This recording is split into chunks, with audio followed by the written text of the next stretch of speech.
Magandang umaga mga kapatid. Tayo po ay magsisimula po sa ating pag-aaral po sa umaga pang ito. Sa tingin ko dito tayo nagtapos po noong nakarang linggo.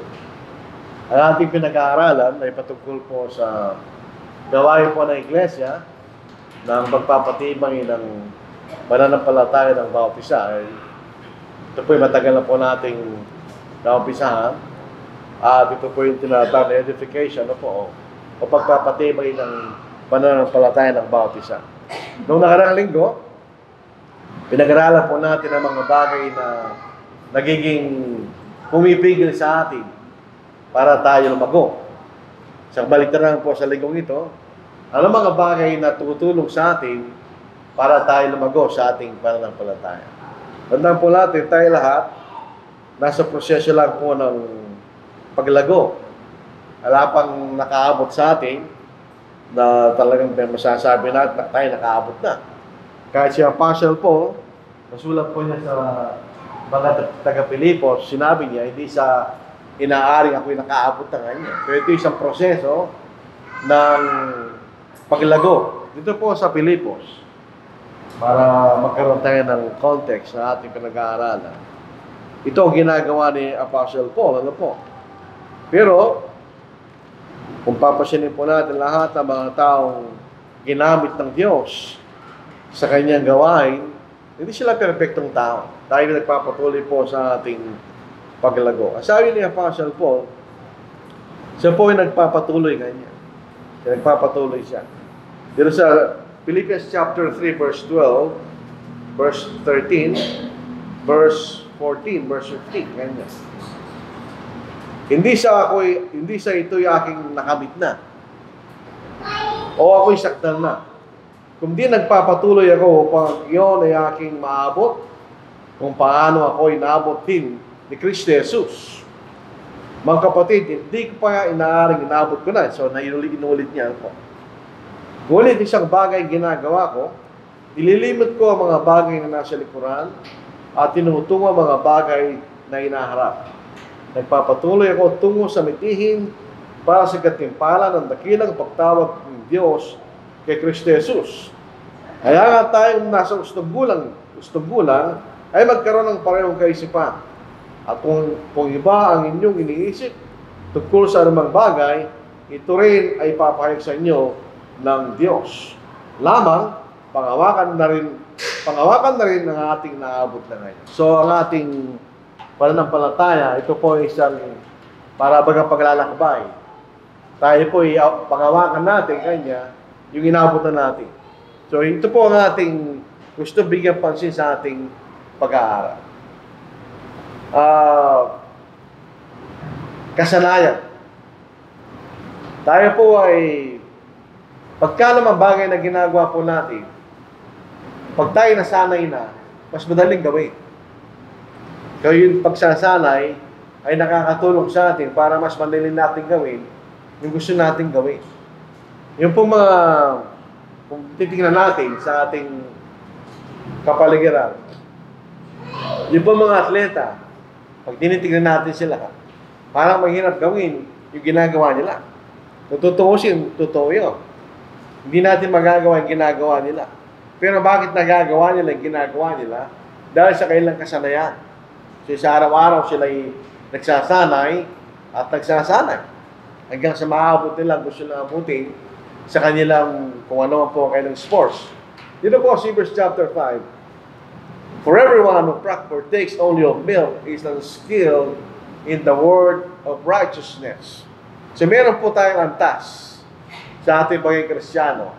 Yung mga baguhan sa pananampalataya, meron lang silang kayang unawain sa salita ng Diyos. Pero pag tayo nasa ustog-gulang na, hindi na gano'n. Pwede nating mapag-aralan kahit yung malalalim na bahagi ng ating pananampalataya. Sabi ni Sumol si Hebrea, for is a babe.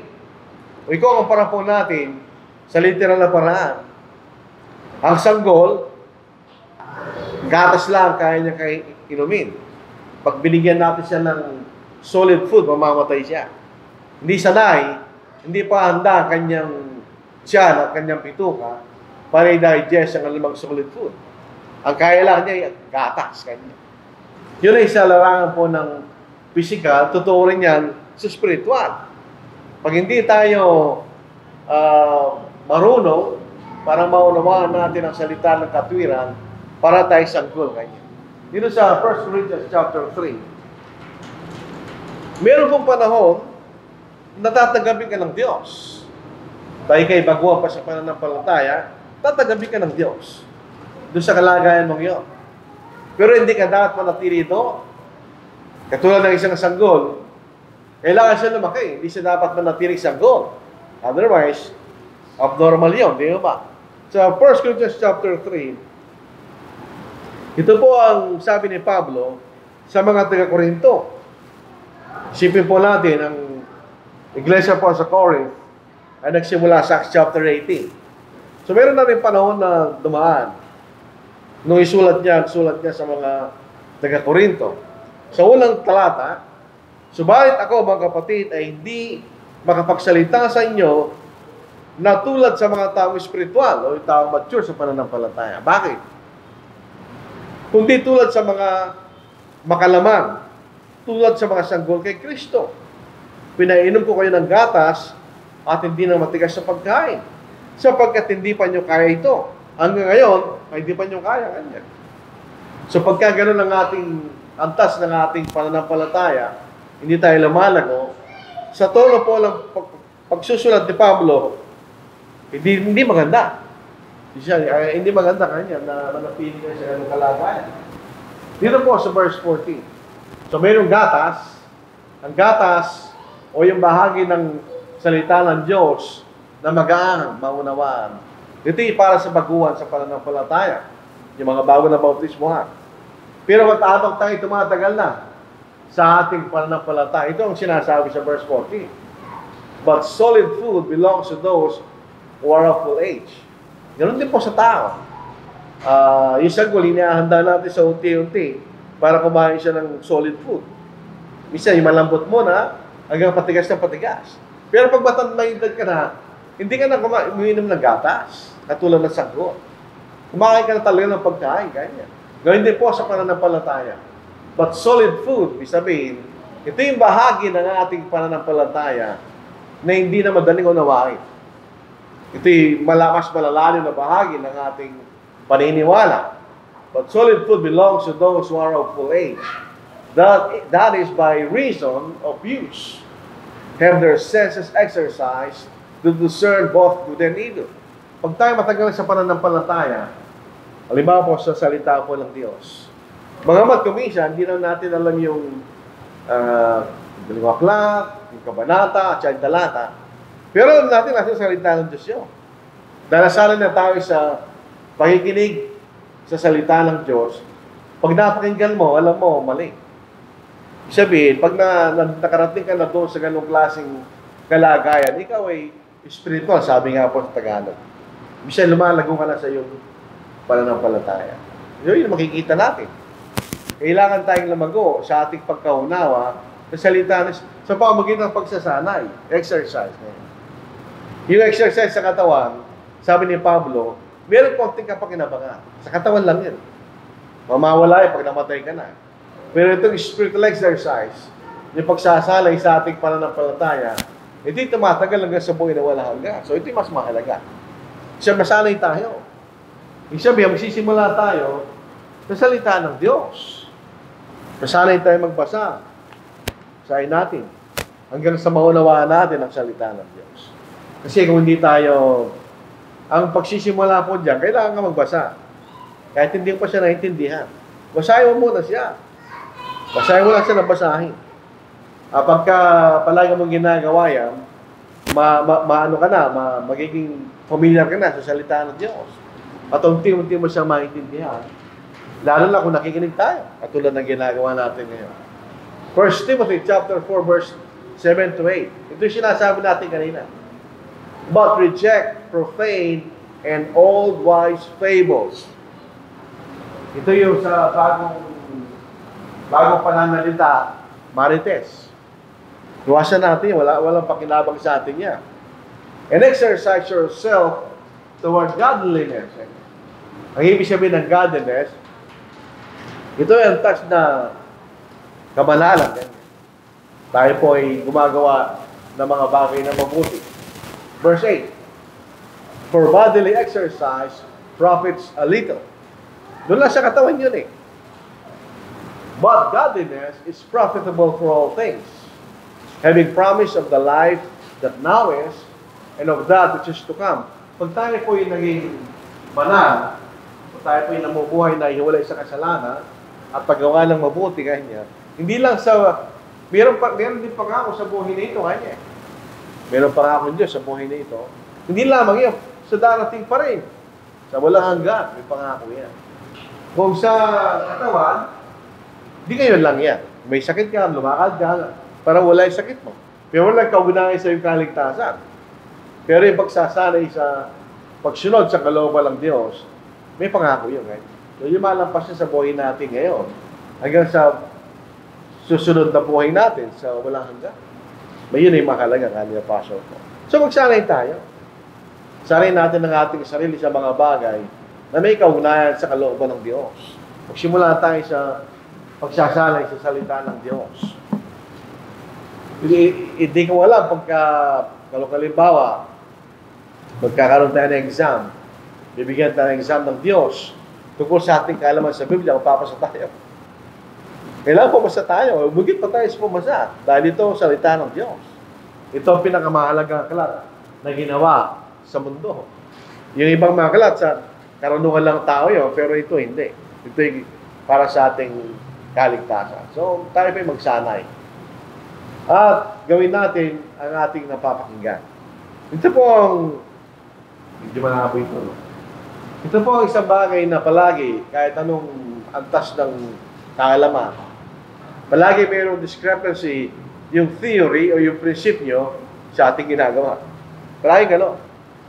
Kung halimbawa, tayo po ay nag-aaral sa science at meron sinasabing scientific principle, pag ginawa mo yan sa laboratory, hindi mo siya mape-perfect.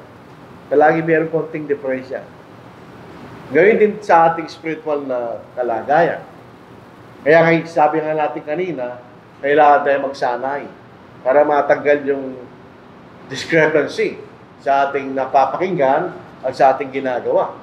So, dito po sa Hebrews chapter 2, 1-3, therefore, we must give the more earnest heed. So, bibigyan natin ng masusing pagpapansin to the things which we have heard, lest we drift away. So, bigyan natin ng pansin yung ating napapakinggan sa salita ng Diyos. Kung hindi natin gagawin, mawawala ka kanya. Kaya po pag, unfortunately, pag minsan, hindi tayo nakakasamba o matagal na tayo nakakasamba, may epekto sa atin yun. Parang kulang yung pagbaga sa tao. Hindi ka kumakain ng consistently. Magkakasakit ka. So, ganoon din sa ating pananampalataya. Pag hindi natin binibigyan ng pansin, yung mga bagay natin na papakinggan, binabaliwala lang natin, tayo po ay mawawala. Hindi sa sinasabi natin hindi tayo magkakamali. Dahil sa Biblia po yun eh. From time to time, tayo natutokso at nagkakamali. Pero, iba naman yung kaya alis na. You drift away. For if the word spoken through the angels proves steadfast, and every transgression and disobedience receive a just reward. Ang tinutukoy po sa ikalawang talata ay yung Old Testament. Ito yung pinakilala sa pamagitan ng Ebanghelyo kanya. Kung yung Old Testament kanya, kapag ka ikaw ay hindi sumunod, hindi tatanggap ng kaparusahan kanya. Yun ang sinasabi ng sumunod sa Hebreo.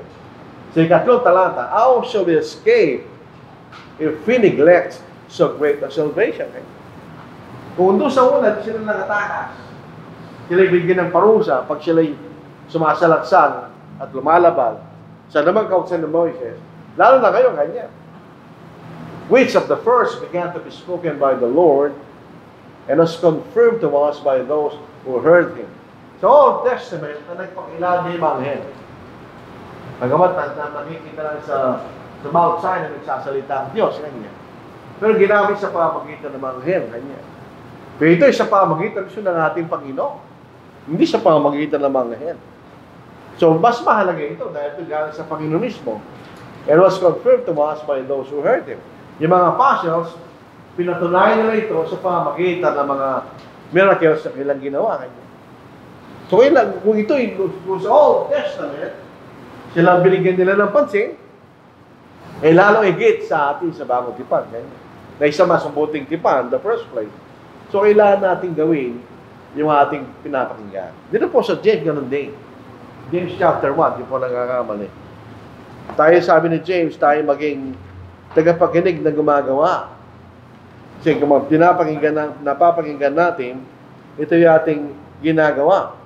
Ito sa verse 19 ng James chapter 1. Unawaan niyo ito, minamahal ko mga kapatid, ang bawat tao ay dapat na maging mabilis sa pakikinig, marahal sa pagsasalita, mabagal sa pagkagalit.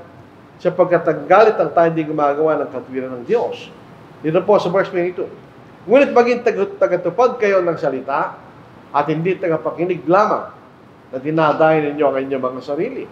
Sapagkat kung sino man ay tagapakinig ng salita at hindi tagatupad, siya katulad ng isang tao na tinitignan ng kanyang likas na mukha sa salamin. Ganyan.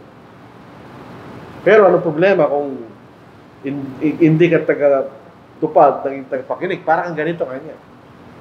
Sapagkat kung sino man ay tagapakinig ng salita at hindi tagatupad, siya katulad ng isang tao na tinitignan ng kanyang likas na mukha sa salamin, sapagkat minabasdan niya ang kanyang sarili at umalis, at agad niya nalilimutan kung ano ang kanyang katulad. Para kanya lang sasalamin ka, pag alis mo, nakalimutan mo yung mukha mo kanya. Yun ang ibig sabihin, yun ang katulad na nakikinig at di gumagawa kanya. Tuloy po natin.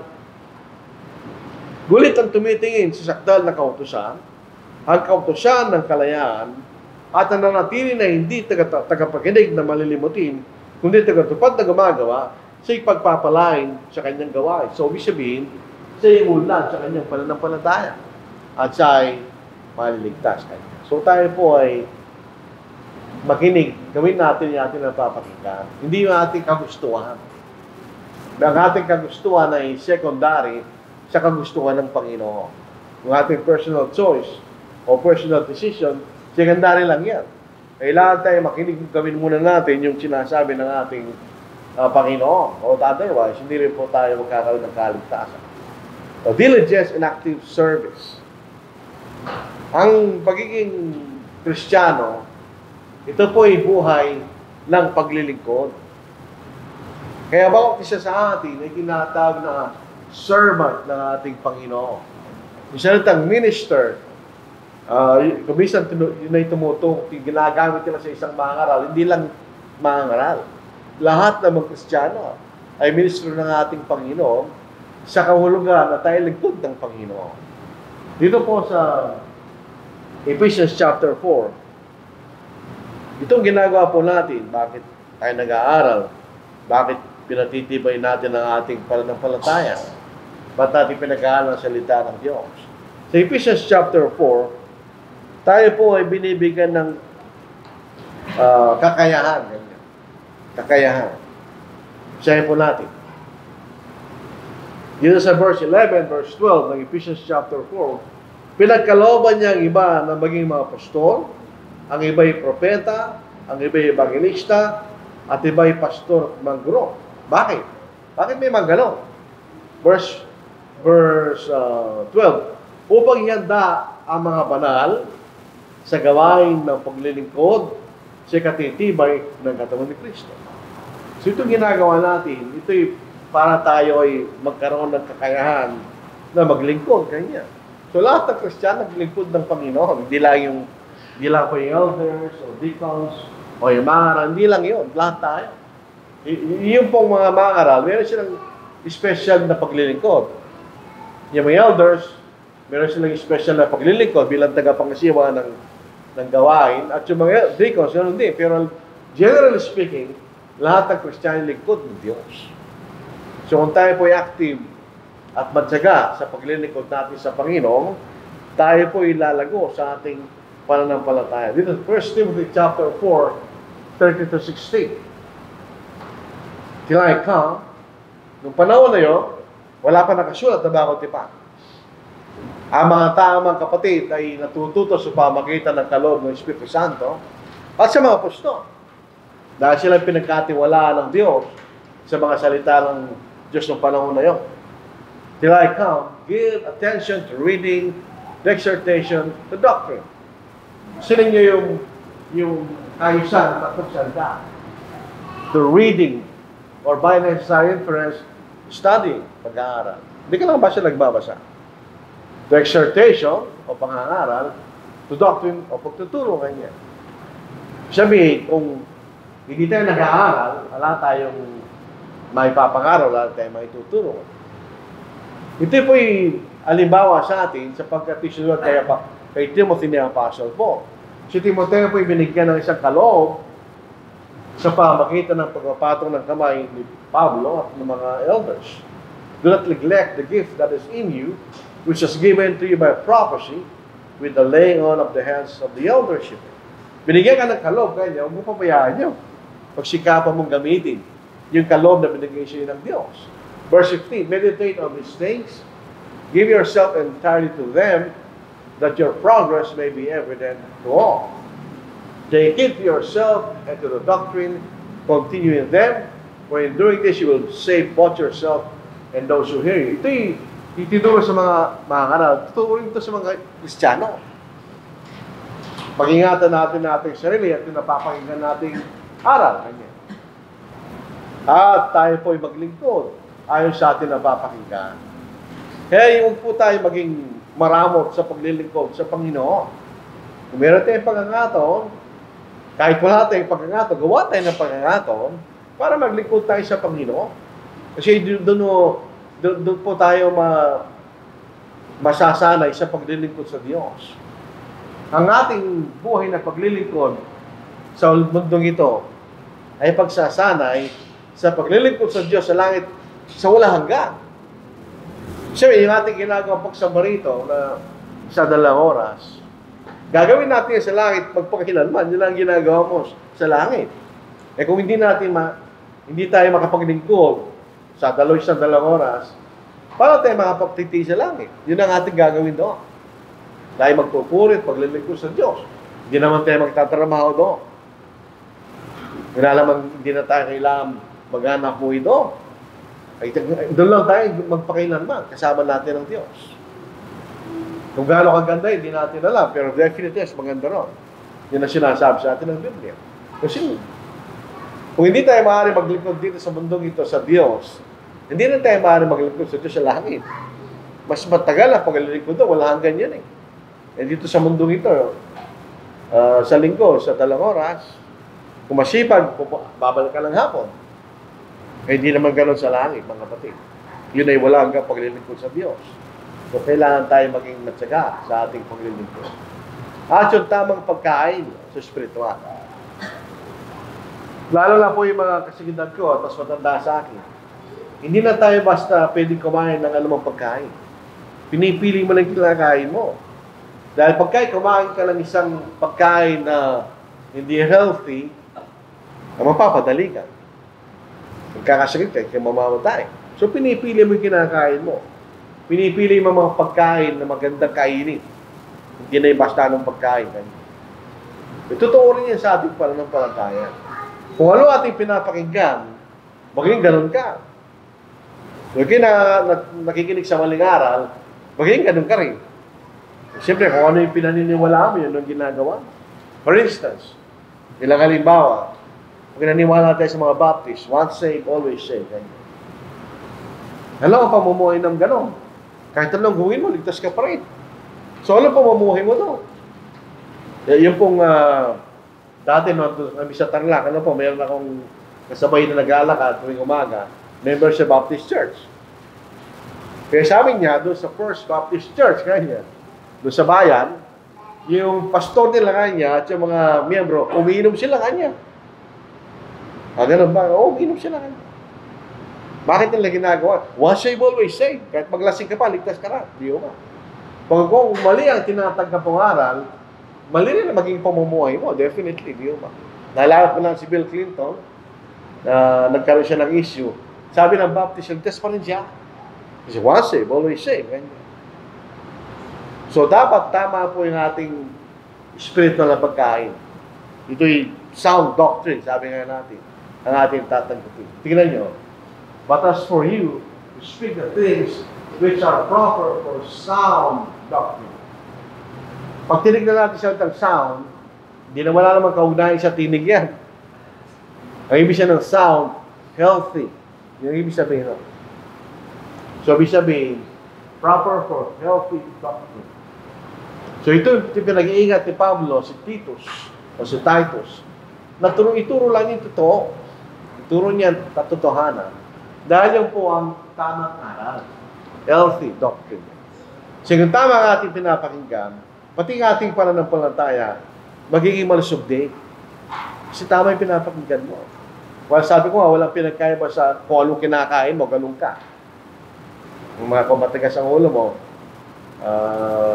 magkakasakit ka. Kung hindi mo pinigilan ng sarili. Minsan pinag-iisipan ko yung mga kapatid. Kung pinag-uusapan natin self-control, wala bang paunayan sa ating pagkain? Sabi, masarap cake ka mo, pero meron kang diabetes. Nagkakain ka pa rin, hindi ka kaya nagkasalan to. Wala kang self-control, di ba? Pwede dati, huwag mo nang kainin yan, o kaya kumain ka konti lang. Minsan pinag-iisipan ko, hindi nagre-reflect sa yung self-control, di ba? Kaya makikita natin, so, kung yung kinakain natin sa physical ay mahalaga, na mas mahalaga yung pipiliin natin, ang pinapakinggan natin ay tama lang. Kung mali, huwag natin paniwalaan, dahil hindi magdudulot yun sa atin ng paglago sa ating pananampalataya. Kaya nga po yung mga ngaral, nag-iingat sila sa aral, dahil pinag-aaralan nila yan. Isa meron narinig na kapatid, kanya, bakit hindi ka lang magtrabaho? Sabi ko, pag pwede rin magtrabaho yung mga ngaral. Pwede yan. Pero, ano ang asahan mo na ituturo niya? O ilang oras lang ang matitira sa kanya para mag-aaral siya. Kung nakakita kayo ng iceberg, di ba meron ka makikita sa taas, iceberg. Tingnan mo yung sa baba. Malaki yung sa baba. Ang ibig sabihin, pag nangangaral yung mga ngaral, isang oras lang, totoo. Pero yung sa baba, yun ang preparasyon niya. Hindi lang isang oras yun. Pinag-aaralan mo yun eh. Kung tama o hindi ang itinuturo. Dahil pagka hindi ka nag-ingat, yun ang mapapakinggan ng mga tagapakinig. Baka kayo magturo ng mali. May mga kapatid na gano'n na unfortunately, nangyayari. Kung ano pumasok sa isipan nila, yun ang tinuturo niya. Tapos sila ito na mali pa nga. Napakinggan na naman kapatid yun. Dadadami siya sila. Kaya nila, anong gagawin mo doon? So, sound doctrine ang ating, kung mali po yung tagapagturo, huwag natin paniwalaan.